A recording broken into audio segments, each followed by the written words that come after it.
have a movie that they remember wanting to see, like, really, really bad as a kid, and for one reason or another, like, your parents didn't want to take you, or the timing just didn't work out, for one reason or another, you've never seen this movie.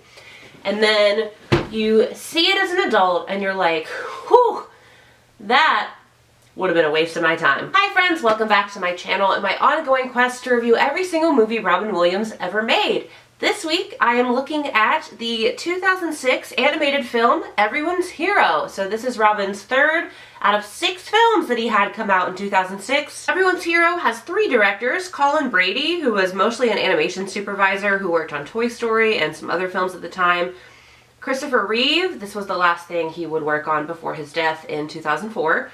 And Daniel St. Pierre, who was primarily a Disney animator. So you have 1 actor and 2 animators directing this film, and maybe that's why it's not very good. Everyone's Hero features the voice of Robin Williams as Napoleon Cross, the evil manager of the Chicago Cubs. So Everyone's Hero is about this little boy named Yankee Irving, I think.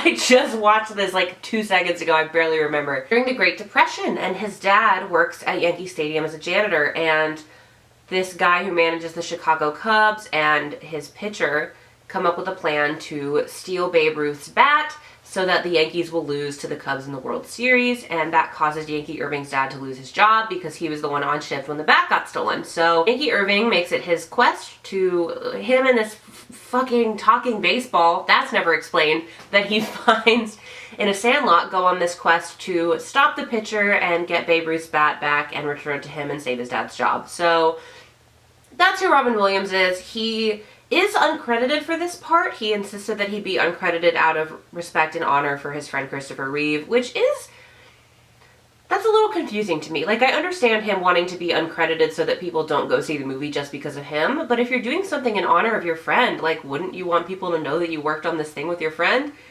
I really don't know. Everyone's Hero also features the voices of Jake T. Austin, Rob Reiner, Whoopi Goldberg, William H. Macy, Raven Simone, Mandy Patinkin, Forrest Whitaker, Ed Helms, and Dana Reeve, Chris Reeve's wife, who died. He died in March of 2006 before this film would release. So there's not really a whole lot of fun facts for this. It is loosely based on Joe DiMaggio's bat getting stolen and returned by a young child, so the story's not even true. Not that you would assume that it was, because there's a talking baseball and a talking baseball bat who are sentient and can move. This is also 20th Century Fox's first G-rated animated film since Anastasia in 1997. I think I said at the end of my RV review, I do remember wanting to see this movie as a kid because I thought the joke of the baseball bouncing down the stairs going my head, my butt, my head, my butt was funny. I think it got advertised a lot on Cartoon Network and Nick. It probably got advertised on Disney as well since Raven Simone has a voice and a song in it. The movie is just, it's very basic. There's not a whole lot to it. There's not a whole lot to any of these characters. There's not a whole lot to anything. The animation is pretty shoddy. It's pretty herky-jerky. The designs of the humans are a little bit unsettling. I think The Incredibles was the first animated film that like really got human designs kind of down, and every studio that wasn't Pixar or Disney was still kind of struggling to catch up to that at the time. The animation, like in general, just kind of gives me low-rent Meet the Robinsons vibes, especially since at the very beginning this little boy's room is designed like just like Goob's room in Meet the Robinsons, which that is one of Disney's most underrated freaking films. If you have not seen Meet the Robinsons, or if you still think it's trash, it's not trash. Please watch it. Robin is in like 3 or 4 scenes in this. You can't really tell that it's him unless you're really listening for it, because in his first couple of scenes he kind of sounds like Homer Simpson. It's not one of the typical voices that he usually does. It's not one of his stereotypes or character archetypes that you hear, like the ones that he has in Happy Feet later on. His appearance here is, since it is uncredited, it is kind of obviously brushed over. The biggest issue with the film, other than its implausibility, like obviously you have it's just implausible. Like at one point the pitcher is on the roof of a train chasing this boy, and the conductor is chasing him being like, "I need to see your ticket, sir."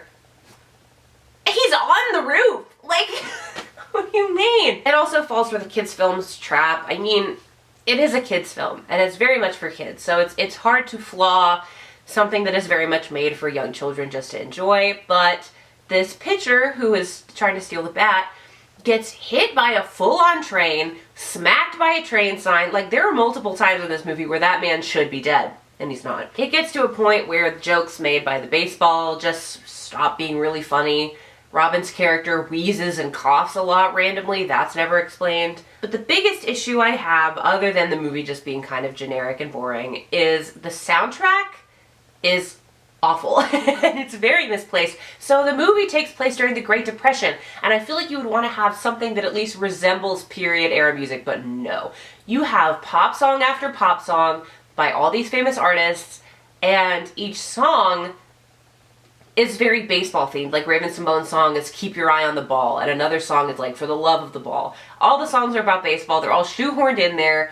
There's like a rap moment at one point. Like, this movie takes place in the 30s. I just wish, like, and they don't really delve into the Depression stuff at all. There's clearly what was supposed to be a setup. Like, you could see a big sign at one point that says like Negro baseball thing. So this movie also had a chance to sort of teach kids about the Great Depression and racism, and it didn't. Those things are just like footnotes. So I'm not sure what the movie was for. Like, was it supposed to be centered around just baseball? Was it supposed to be about the jokes? Was it supposed to be just about the voice cameos? I really don't know.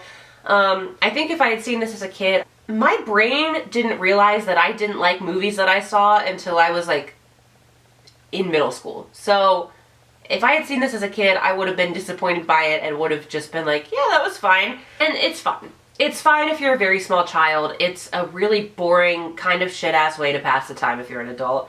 Everyone's Hero grossed $16.6 million on a $35 million budget. I don't remember hearing about it flopping, but I guess it kind of did.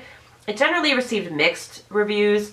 Most critics regarded it as pretty predictable, bland, unable to live up to Pixar. The animation was generally what was criticized the most. It was said to be very boring, and the human designs were jarring, and the movement is very not good, which is true. One review for the AV Club wrote that it ranges from improbable to nonsensical to just plain dumb, which is a pretty good way to describe it. Like I said, if you're a small child or if you're wanting to show this to a child, it's pretty harmless. It's obviously rated G. There's nothing overly offensive or really all that terrible about it. It's just not going to be good for anybody that's like over 10. And it's also kind of hard to access. If you want to watch Everyone's Hero, literally the only place you can find it is by paying to rent it or own it on iTunes, or if you find a DVD somewhere. That's the only legal place, I should say. That is Everyone's Hero. Next week, I will be looking at Robin's 4th out of 6 films that he did in 2006.